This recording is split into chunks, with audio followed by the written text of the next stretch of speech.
Hello everybody. So today I want to talk about calculus. The topic today is about limit. So now I want to show you how to answer. About 5x I can put into 6x minus x.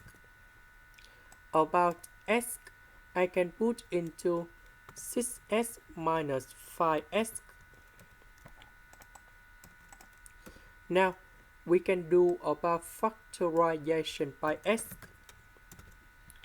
This one by number 6.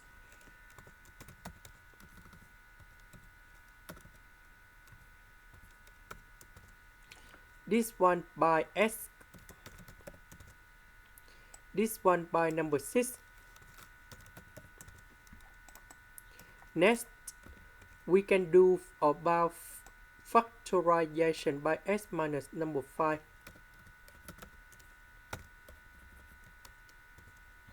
This one by s minus number 1.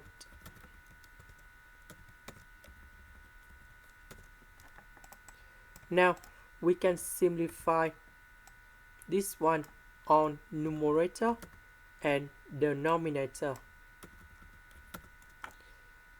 Now, we can put negative number 6 gone here.